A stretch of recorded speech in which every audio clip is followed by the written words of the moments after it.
between the host and the listeners about their relationships. This show is not an attempt to assess, diagnose, or treat any mental health or illness condition. Please consult your physician, psychiatrist, or psychotherapist for personal matters.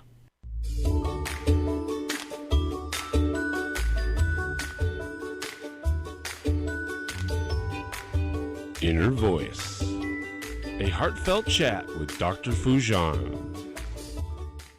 Hello, everyone. Welcome to the Inner Voice Show. I'm Dr. Foojan Zain. I'm a psychotherapist, author, and the originator of the Awareness Integration Theory. And hello to Sean, our director in our studio. This is a show about what matters most in our life, our minds, our thoughts, feelings, actions, relationships, and our fulfillment in this beautiful journey of life.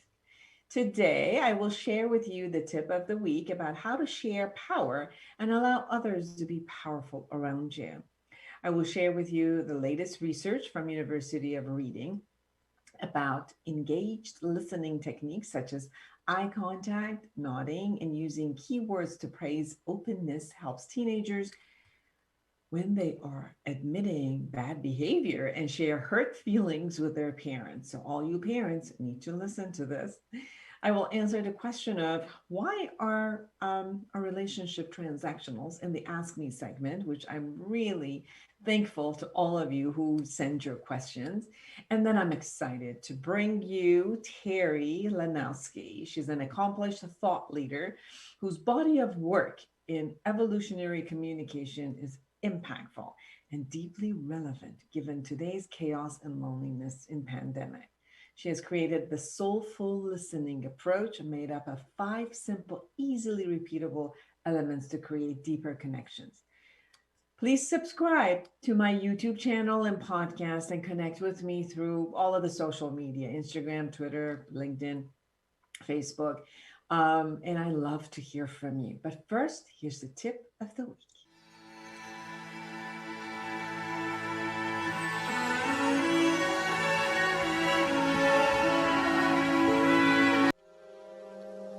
Hello, I'm Dr. Foojan Zain. I'm a psychotherapist and a life coach for the past 30 years, and I'm the originator of the Awareness Integration Therapy. I'd love to be able to support you in any matters of life that shows up for you that you need support. So call me at 818-648-2140. I am available to do online therapy or coaching, anyone who's around the world. And you can also join me in my office in San Clemente, California, if you like to come to the office. So call me at 818-648-2140 or go to foojan.com. I look forward to hearing from you and having the opportunity to support you in things that are in your life and you just want to excel and create an amazing life for yourself and everyone around you.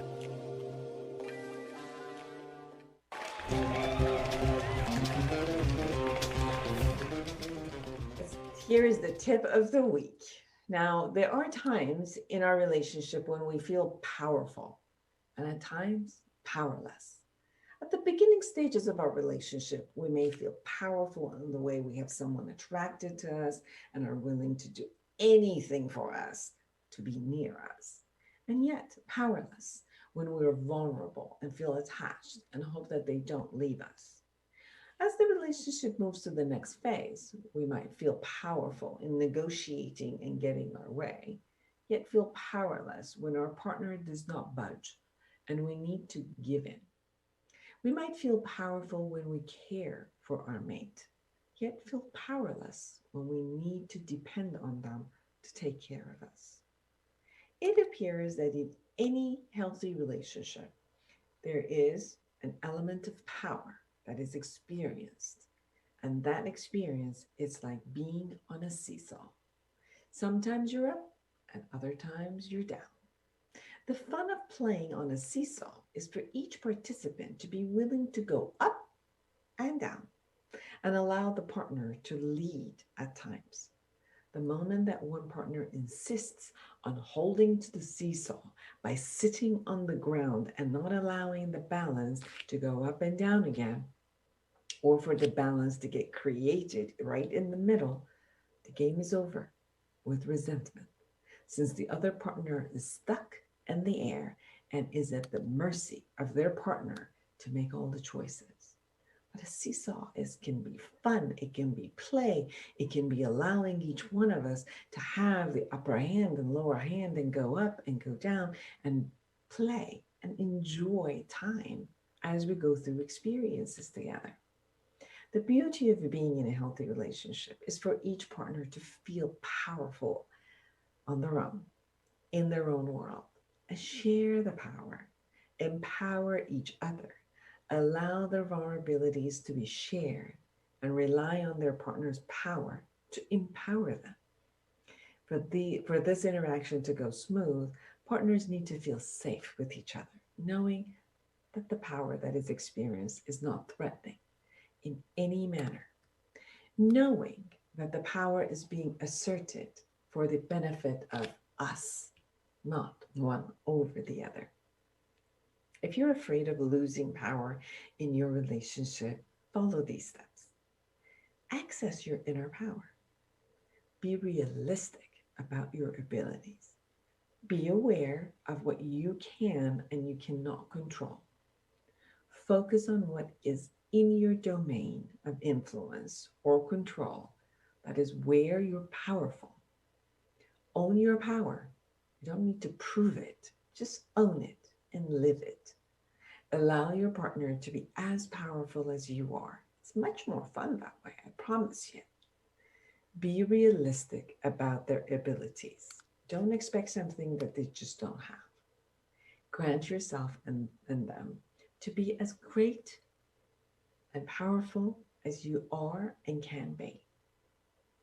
That goes with no fear. Be okay with your grandness and be okay with your partner's grandness. Feel proud of you and them. Negotiate and give the gift of compromisation and share with love. For more observational skills and empowerment skills, go to my book, Life Reset, the Awareness Integration Path to Create the Life You Want. Thank you.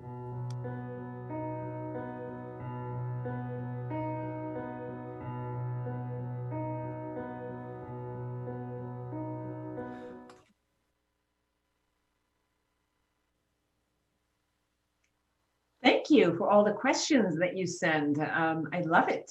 So the question this week that was sent was, how come our relationships with the concepts of social media and time has changed into more of only a transactional relationship versus a heart-to-heart connection? What happens? How come now everybody that I talk to, they're like, well, I don't have time. I got to figure out, why would I want to talk to somebody like that? Is that person useful? How are they useful for me? And how should I kind of use that relationship for something? And it was upsetting for the person who was writing to me, and I wanted to know, what has the world come to? Well, I can see that, looking at it from a negative place is we don't feel we're connected, or we don't feel that we are being valued for who we are. And maybe we're only being valued for what we do and what we can offer people. And maybe people feel used or even abused, and not necessarily be given the respect and the value that they deserve. So on the negative aspect of it, I can see where this would be an experience that the person would have. On the other side, I also want to share that almost all relationships are transactional relationships. There is a give and take. Even when we talk about a parent-child relationship, there's definitely still a give and take. And relationship by nature is a two-way street where people give, receive, and usually give what they are best at and they're skilled at. And they usually connected to people who can give them what they need. And that's how usually we start with either our friendships, which is a mutual benefit, or a mutual space that we're there and experiencing, even if we're part of the transaction is giving each other love. the commodity is still the love, the connection that we have together, the time that we spend, the learning that we get from each other. So you can really see that overall relationships are transactional. Yet, how is it that we can feel the human to human versus human to object, or just that is taking care of one person's need and not necessarily taking both people into account is important to have in any of these relationships. The part that maybe before we used to have a very small group they were our family members, they're our neighbors or somebody we worked with, and those are pretty much the only people we were around. And now with the accessibility to social media, to with technology, we have access to so many other people who might be part of our connectivity and the group who are there that we need to relate to. So has the world come to a place, as this wonderful woman was saying, and she doesn't like it? No, the world has really gotten connected in much more in many, many ways. But is it that internally we may not feel connected? And then I will ask, how is it that I have become disconnected with people around me? Have I isolated myself? Have I closed my heart? Am I afraid? Am I scared? Do I not want to, put myself out there and connect with people?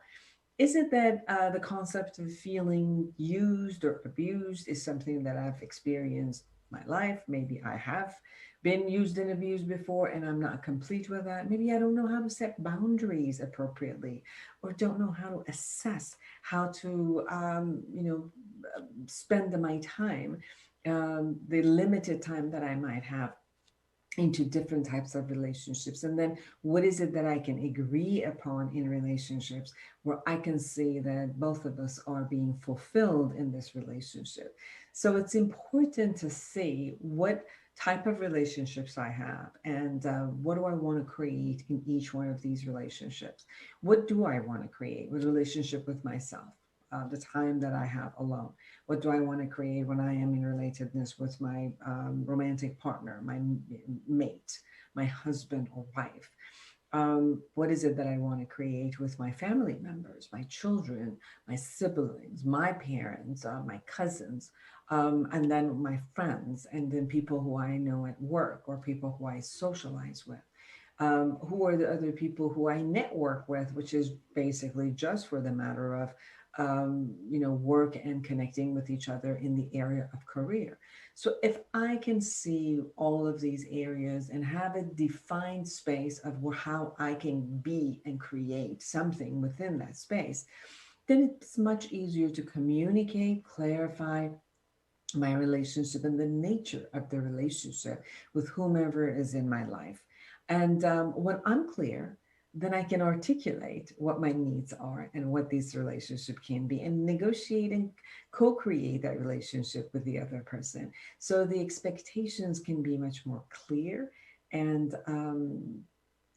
agreed upon.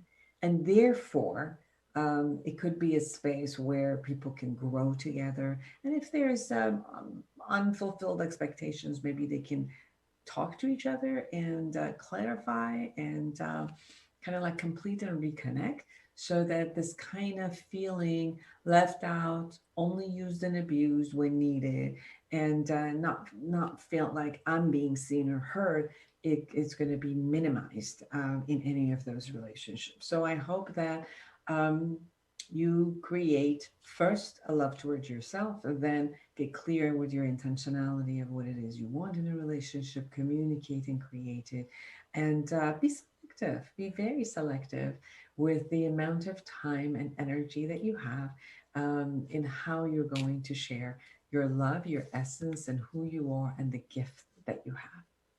Thank you so much for sending me all of your questions. Send it to me in all of the social media so I can be here for you. Thank you for listening.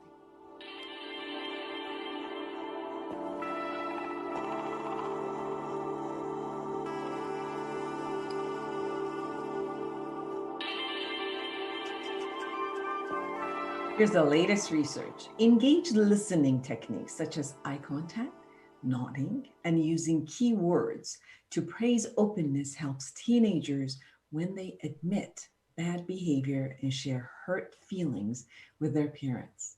University of Reading and Haifa researchers asked 1,001 13 to 16-year-olds to watch a staged conversation between a parent and a teenager about a difficult situation, with the parent adopting different body language and listening behavior in different versions. The participants, the teenagers who watched the versions where the parent was visibly attentive, stated that they would have felt better about themselves as the teenager and would be more likely to open up about their feelings again in the future. This study, the first to look at the quality of listening in isolation from other parenting techniques, revealed that being more engaged while listening made the teenagers feel more authentic and connected with the parent. Dr. Netta Weinstein, associate professor in clinical and social psychology at the University of Reading, who co-led the study, said, "We all know that listening to someone talk about their problems is an effective way of reassuring them and establishing a connection. However, until now, there has been little thought given to the quality of the listening and the difference that makes. The study shows that the parent-teenager relationship quietly listening to a teenager while showing them they are valued and appreciated for their honesty has a powerful effect on their willingness to open up. For the study published the Journal of Experimental Child Psychology, a roughly even split of male and female adolescents were recruited, with 3 identifying as another gender. The team found that active listening was equally important across all participants, all genders. The first video conversation scenario portrayed a teenage boy admitting to his mother that he had tried vaping and felt ashamed. And in the second, he tells his mother he was rejected by his peers after refusing to vape and felt hurt. Each video scenario had a version where the parent listened attentively and another where they appeared more distracted and used less eye contact. Dr. Weinstein says, with such a large group of participants, it is reassuring to see that active listening was universally beneficial across these years of adolescence. The study has some important implications for teenage well-being as well. The participants said that the good listening model observed in the videos would lead to better well-being, although they don't know how often the expectations meet reality, but it's clear that active listening is more likely to lead in a good outcome for teenagers than the passive style that they tested over and over again. I think I'm glad that this study did that for teenage parenting, because obviously it's one of the toughest relationships that the teen goes through and the parent goes through the adolescent times. But obviously active listening works with any human being where you're trying to connect. And we'll talk more about it later on. Thank you.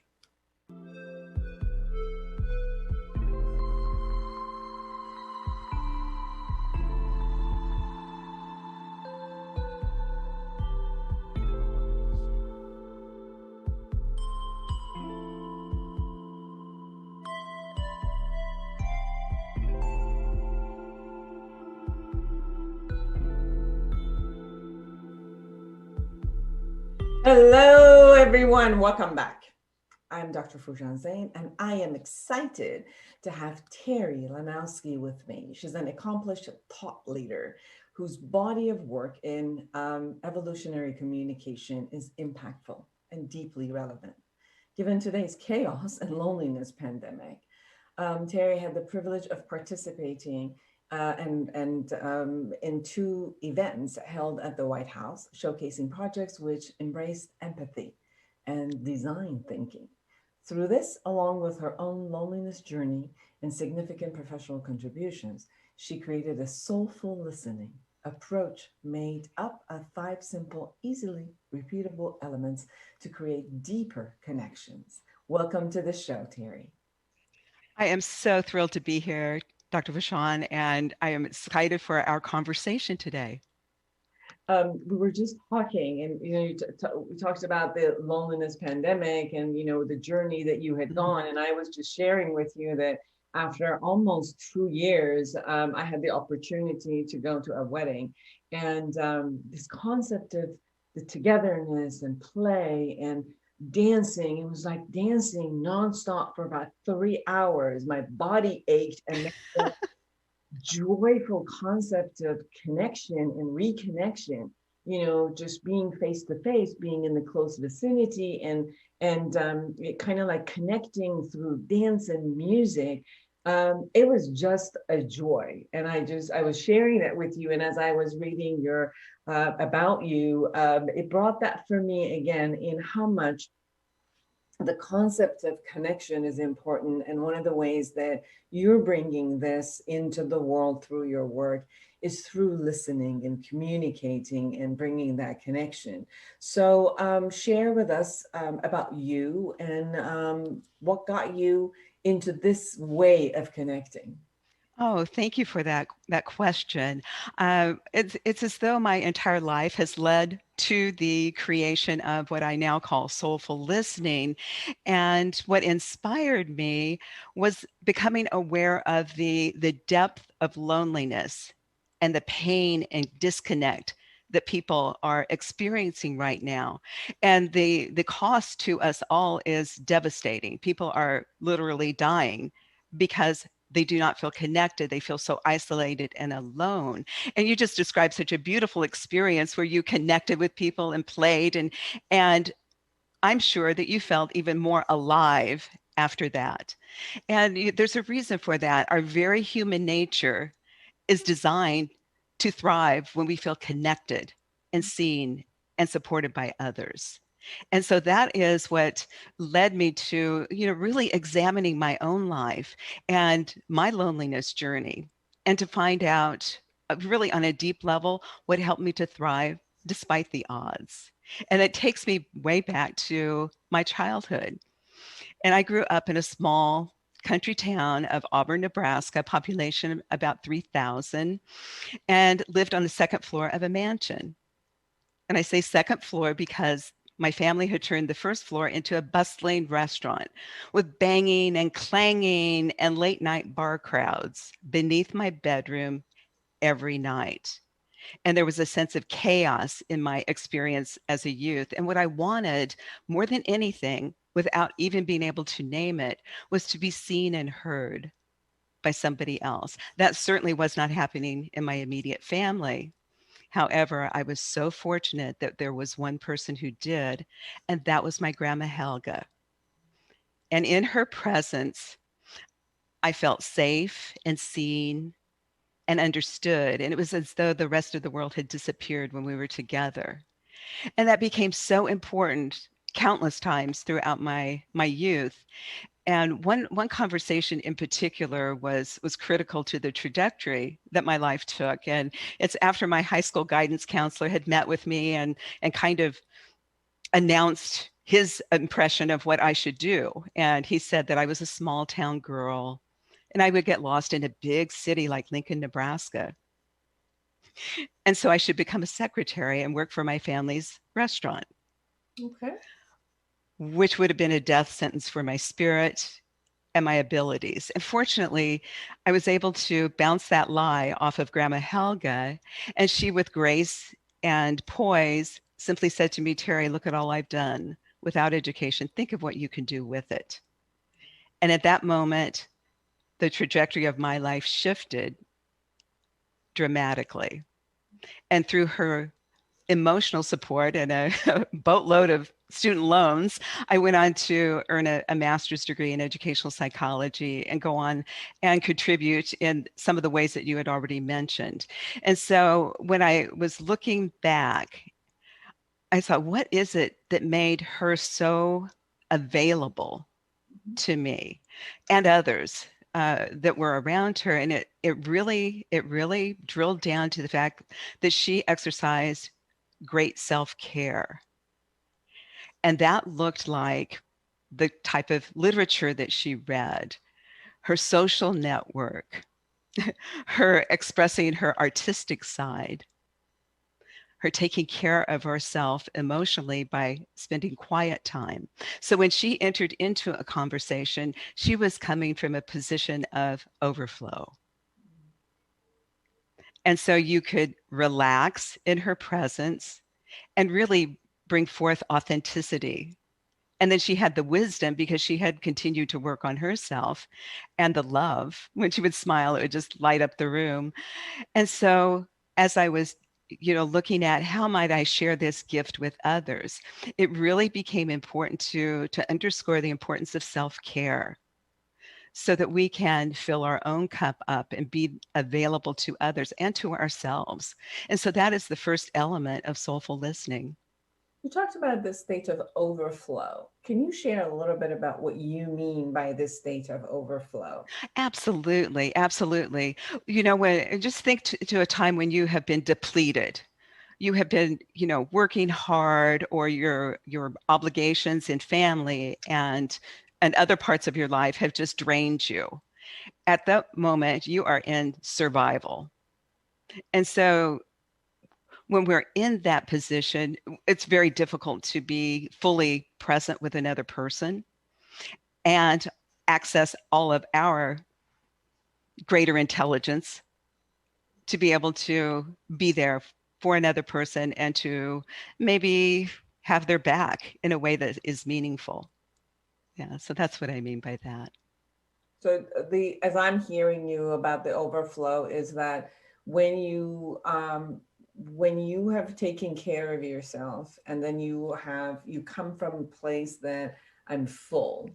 Yes. And so therefore the neediness or the agitation or the anxiety or anything that shows up when we are depleted is not there. So the state is in state of openness and to receiving from others, and then giving fully to others, because you're complete. It's a sense of wholeness and complete. Yes. I'm sensing that when in your practice and your work, you state that by the state of self-care, when you take care of yourself emotionally, physically, spiritually, from like an intellectually, when you take care of yourself that way, you are full, you're complete, you feel complete, and then you can fully give, receive, and then give, and that becomes the overflow. Beautifully said, beautifully said. And it also allows us to tap into a higher degree of emotional intelligence when we are in that state, which just makes everything richer and makes us more valuable to ourselves and to others. Yes, yes. So true, because I've really noticed what you're saying. I've constantly noticed that whenever I am exhausted, let's say, that my tolerance is so low that something that overall I can be in a state of loving, receiving, and giving.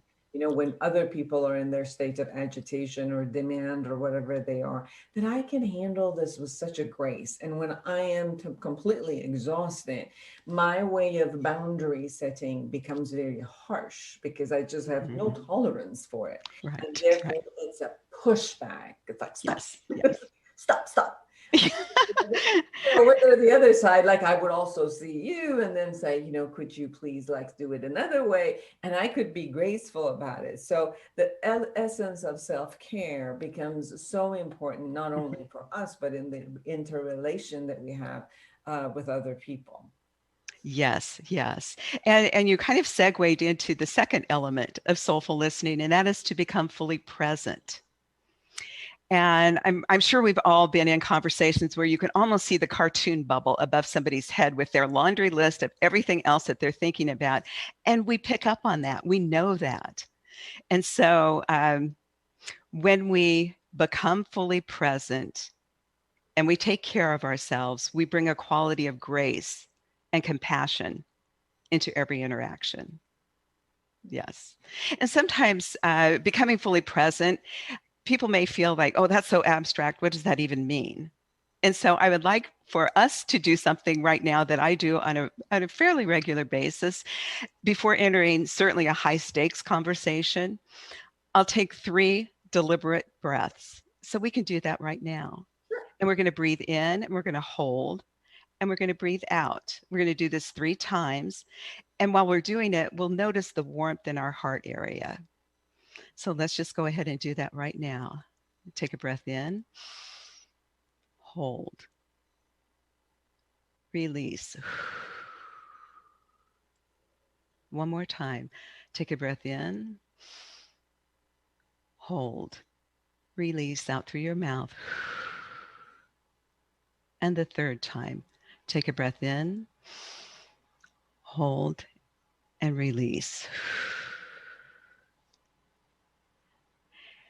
And that simple moment that we just shared shifted the energy between us right here, right now. We are more fully present in this moment. And again, when we take care of ourselves and become fully present, we bring that quality of grace into every interaction. Yeah. Yeah. It's interesting, as you said that, in order to be fully present, there needs to be a space of self-care, because then you won't, because if you're depleted, a lot of your part is going to feed the other side, and then you cannot really necessarily be present to the moment and the person, whether it's you're beside nature or your animal or Yeah. you just can't be present into those conversations. Yes, absolutely. And so when we do give ourselves what we need, our fundamental needs are met, we're not necessarily going to be in that perpetual fight flight mode, which constricts everything, just everything. And it's damaging to our entire physiology and mental state and so on. But we don't need to dive too deeply into that. But it just is a great practice to get into. And so then the 3rd element is kind of a hybrid between active listening and empathy. The power of empathy is so well documented. And when I was working on the projects that took me to the White House a couple of times, I was coaching teams from across the nation, and we were using human-centered design, which at the core of that is empathy. And I saw how powerful that was, just empathy in itself. However, there were still missing pieces. And so I like the idea of kind of combining the two, active listening and empathy. And if the two had a child, it would be this element of soulful listening to me anyway. And it really is an all-in kind of listening. The Urban Dictionary describes that type of listening as quantum listening, which you may or may not have heard referred to before. But it really is a whole new level of listening with every fiber of your being, and where you're picking up on cues and clues that are beyond the words that are being said. Yeah. And when we have that kind of a connected conversation, it's likely we will get insights. Yes. And that kind of leads us into the 4th element, which is inspired action. When we have that kind of yes. When you were talking about your grandma, though, that's as I was listening to you, a lot of what she was doing with you and for you was this 3rd element of empathy and active listening. Mm-hmm. Because Yes. it's almost like the self-care is internal, the becoming fully present is internal. Empathy and active listening is it's out of that internal process. We go into the space of connecting with another human being, and then bringing them into that element of presence that we are in. And it seems like that's what you were experiencing from your grandmother, was this type of empathy and active listening, where within it you can find yourself, as if there's a clean mirror in front of you. And I can see this in me. That is so lovely. That is so lovely, the way that you framed that. And, when we are engaged in this way, it really opens up a world of possibilities as opposed to limitations. And it doesn't matter what setting this is in. And so then the inspired action, when we have, the kind of conversation that we're talking about today, you'll get insights into a person, and you may find an area where you might be able to be helpful to them. And this is humanity at its best. When we are there for one another, when we have somebody's back. So let's say it might be in a work setting, and some really great idea had been suggested during one of these types of conversations, and maybe you're the person that is in a position to elevate that idea. So elevating it, you would do that, no strings attached. You would give the person that offered this brilliant idea credit for it. And just imagine what that would do within the context of a relationship. Certainly embed integrity, allow a person to have more confidence in your interactions. And you could parlay that into personal relationships as well. Yes, in any type of interaction that would be useful, whether this interaction is a family interaction, a mother-child or father-child, or an intimate relationship, or business relations, or sales, and but when you're doing, because most of the best sales techniques have always been about empathy and active listening of what is it that your customer really wants and needs, and how can you let them know and how that you're listening to their needs and offering them what they want. So in any type of human interaction, I will even say human to animal interaction. If I go with my dog, and if I am present to the to him, it becomes another level of connection. So it really, the empathy and the active listening are the core aspects of connecting, as we were talking at the beginning of our conversation. Yes. Into with another being, and that connection alleviates the sense of loneliness that you were talking about, because you're obviously you're among 8 billion people, more than that, around the earth. Even if you wanted to get away and not see one, it's not even possible. You're definitely going to see another human being. You're not going to end up being lonely no matter what. But the essence of loneliness that you talked about at the beginning, it seems like this level of the empathy and active listening is a mode that can connect and therefore alleviate the sense of loneliness that we have. Absolutely. Absolutely. And then to bring it on home, the fifth element is the feedback loop. And so why that is so important, I'm sure we've had conversations where we felt heard, the heads are nodding, they're echoing back what you have said. You thought, oh, this is great. And then you never hear anything from that conversation. It falls flat. And so the feedback loop, let's say in the example of the work setting, when that idea had been elevated, the person would go back to the individual with whom they had the conversation, say, hey, Jerry, your idea was so great. I've elevated it up. We'll see what happens. You're getting a nod if it goes forward. You see, and so then you can know that, okay, I can offer another suggestion, or I can tap into a conversation that might be a little challenging, because I know it will be met with open arms and considered, and I will offer, my creative ideas because I know they're being acted upon, and I'm not being left out in the abyss. Yeah. So when you talk about the elevating somebody else's idea, can you share a little bit by what you mean by using that sentence? Okay, so I'll use a personal work one. I worked with a gentleman whose name is Jerry, and we worked together for over a decade. And we would come together every morning for about 5 minutes to check in. And although it was not called Soulful Listening, it was what it was. And so we would check in every day and just say, hey, Jerry, how are things going? What's going on? Well, he came in this one particular day, and he was kind of like a little beet red. And so I could tell that there was something bothering him. And so we sat down, I took some breaths, tuned in, and asked him, what do we need to talk about today?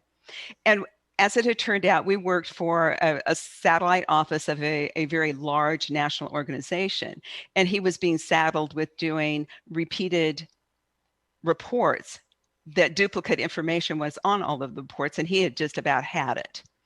And so I said, okay, what might we do differently? And at that moment, there was a pause, and he came up with a great solution. So then I took that idea, because I was in a position where the idea would be heard by me. And so it went up the chain to the national level. His suggestion was adopted on how to do a process improvement. It was enacted nationwide. And that's what I mean by elevating. He got, a spotlight shined upon, upon him, which was good for both of us. And every morning we would come back and connect, go our separate ways, do what we needed to do. But that anchor point, has very practical use. Very practical use. Yes. Does that help? Yes, and what I hear from what you just described is the process of the connection, or the intention of the connection, is to move it forward. So you're talking that you come into that connection, and your active listening is towards seeing what are the ideas there, and then Yeah. at the next level of, even if it's a question, it's not like you have to come up with the idea of elevation, but as long as your contextual aspect is that inquiring listening, so that it can open up the concept and the intention of togetherness and uplifting it. And it Yes. seems like that's what I heard from you is in the essence of uplifting, right? That is it. Yes. Yes. And then the concept of the feedback loop, as I hear it from you, is not to lose the connection, where I will come up with something in the middle, and then if it's not received, then there's no point into it. So I got to make sure that either it's being received, that is, or at least received and then not taken, so that I can go move to the next level. If I'm not present, which will go back into your second Yeah. point, if I'm not fully present, I might come in with a lot of what's going on with me, but that might not be related to you or relevant to you. And then, so therefore, the uplifting won't happen if I'm not in tune with you, and kind of like wait to see how you've received it or how you would like to receive it. And when that shows up as, oh, I want this, okay, I'll take it, or no, this doesn't work for me, then I can go to the next stages, which is again, holding that fully present consistently in this space. Yes, beautifully said. And holding the space for possibility and innovation is so needed right now. We really are at a time in our collective history and collective experience that we need the brightest and best within each of us coming forward. The challenges and the problems are significant enough that there is no time to waste in not helping to lift each other up. Yeah. I really like this, what you're saying about the intention of lifting each other up. And part of the loneliness that you were talking about has also shown up with, let me say, like a state of anger that's around the world, or a state of like, not you, just me. It's not a state of inclusiveness, which is more like, I'm right. And it's, I have to say, and no, you're bad and wrong. And you got to just go away. And you kind of see this in the concept of the competition, or the society, or the politics, or the world. And you see a lot of that, which is kind of like separating us. And I really like what you talked about, which is coming together and uplifting each other. Because obviously, when one person has an idea, and another person shows up, and another person shows up, and all of these people with different ideas, which is maybe like their forte as they come in. So I will have a forte, you will have a forte. I will have a natural gift to offer, you will have a natural gift to offer. And when these gifts come in and, kind of like coincide and are in the same synergetic space, it really does uplift people, ideas, technology, a way that we're going to be together. And it really holds a different cooperative stance versus, a fighting ground about who's right, or who should be who should run up the course and win, versus kind of like, when all we're working together, somehow everybody's winning. Right. And you pointed out that each of us has our own unique skills and abilities and talents and geniuses. And so when you have an environment where you're communicating in the way that we are describing today, it just opens up kind of the license to go full throttle with that, as opposed to constrict and, having a mindset of abundance as opposed to limitation. And and it builds upon itself and just opens up avenues that are unforeseen in the most positive of ways. Yes.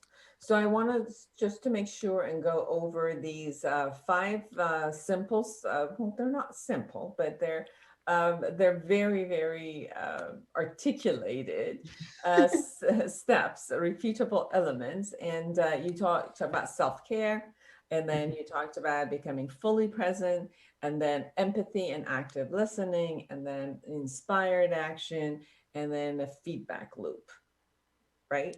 Yes, yes. And, in its simplicity, I think sometimes, this has been overlooked on how very powerful it is. And it's simple, but not always easy, because we are really taking responsibility for ourselves and evolving our own life experience and offering that freely to another person. Yeah. And you also talk a lot about the emotional intelligence that comes from taking on these five steps, because we are taking care of ourselves. The concept of emotional intelligence is mostly about not being reactive and taking in information, which might even stir up our emotion, being responsible for our emotion, and then knowing how to be receptive and then giving all that is there, although our emotions are there and we respect them. And through these five steps, there is a space of taking care of yourself, being present in the space that we are with each other, and then have a positive intention, and then create that space with another human being. And that also promotes emotional intelligence. Can you share a little bit about those? Right. And with the emotional intelligence, sometimes people get confused and they think, well, if I have a high degree of emotional intelligence, I never feel a negative feeling. And that is not true. And so I would encourage everybody to kind of expand their vocabulary about what their own emotions are, rather than I'm mad, I'm elated. There are varying degrees in between. And so when we are aware of what our emotional state is, we can kind of regulate that, self-regulate that. If you're stepping into a high stakes conversation, you want to be, in tune to where you are at that moment, so that you can also hold the space for another person to have their own emotional experience at that moment. Okay, so that's one, kind of a fine distinction. And when we are able to realize how our actions and emotions and state affects other people, that's really powerful. So when we realize, okay, I have to have this high stakes conversation. Okay, let's use a couple. A man and a woman, let's just say that it's a man and a woman and they're married, and they have been, in a space of tension for a while, and they have a high stakes conversation that must occur because life has kicked in and it must occur. So they both come home from a long, exhausting, demanding day and walk through the door. That is not the moment to have a high stakes conversation. And so when we realize, okay, I'm like at the edge right now, and so I'm going to just pull back, go in, take care of myself. And maybe that would involve like 5 minutes meditating. Maybe it would involve going out and walking the dog. Maybe it would be going out and looking at this flower that had just bloomed in the garden, and you're going to just inhale the fragrance of it. Whatever it is to kind of help you recalibrate before entering into that conversation is really exercising a high degree of emotional intelligence real time in real life. And so that would be one example that I think really illustrates something we could all relate to. And so then when you come together, you are holding the space for whatever that conversation will be, as opposed to playing out the script in your head. He's going to say this, I'm going to say that, and it's going to end like this. Bam. In that case, I have never observed it to turn out well.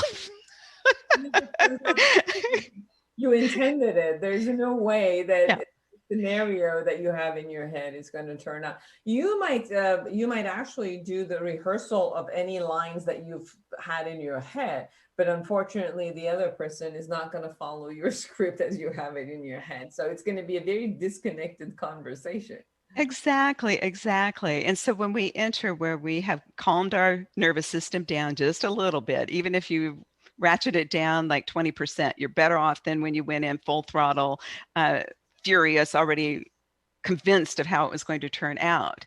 And so then what may happen is you may get an insight into your partner that you didn't even know about. Yeah. And that is the beauty of we as imperfect human beings connecting with other imperfect human beings. Sometimes our perspective is just a little bit off of what the other person's reality is. And so when we can, kind of harness our own emotions, and I do not mean to disregard your emotions, that is not healthy either.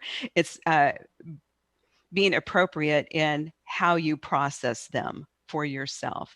And start out small. Try one conversation. Yeah. Yeah. And just see how taking a couple of breaths and entering from a space of openness, of receptivity, and possibility. See how that might shift things ever so slightly. Beautiful. A last minute, is there anything we haven't shared that you really want our audience, listeners, viewers to know about you, about your work, or about themselves? Oh gosh, I could go on for a long time, but let's just kind of recap. No matter where we are, when we intend to do better, in The Alchemist, it's stated so beautifully. When we strive to become better, everything around us becomes better too. So we have the power to do that. And as I had alluded to, starting small is powerful. One step, selecting one conversation over the course of this next week where you embed some of the elements of soulful listening. Maybe you're taking your dog out for a walk and you just notice one more thing in nature as you're doing that. See how that fuels you. And then becoming present, taking 3 breaths. You don't need to announce it to anybody. Just do it. Take 3 breaths and get in your body and into the conversation. And then listen in an evolutionary way. And see if you aren't in a position to be helpful to another person, and just imagine how that might make you feel and how that ripple effect will really be instrumental in addressing the loneliness epidemic before us right now. And we as human beings can be in a position to help each other, lift each other up, and make a better world for all of us. Thank you. Beautiful. Terri Lonowski, everyone, please go to soulfullistening.com to find her and to find what she's up to. And you're going to be on a TEDx on October, right? Right. October 9th, I've been invited to the TEDx stage, and I'm very excited about that. Beautiful. Well, it was great listening to you, having the soulful listening together and sharing our conversation. And thank you for the time that you've allowed to be with all of us. Thank you for the honor of being here and spending time with you. You're delightful. Thank you. And for everyone who's out there, create an amazing life for yourself and everyone around you. And until next week, bye-bye.